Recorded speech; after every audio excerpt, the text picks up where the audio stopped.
Hello, Amy Sindicic here. Welcome to Idiom of the Day. Today's idiom is to corner the market. To corner the market is to gain significant market share and become a leader within a particular sector or niche. Let me give you some examples of how it's used. The company cornered the market by offering innovative solutions at a reasonable price. Uber and Lyft cornered the transportation market by offering fast and convenient services at prices lower than taxis. This strategy cost them millions of dollars.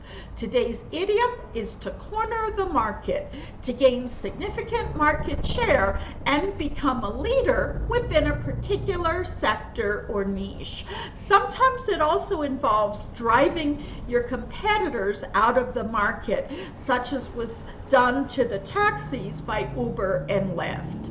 Today's idiom was taken from 505 Business Idioms and Phrasal Verbs by Clare Whitmell. The link to Amazon is provided.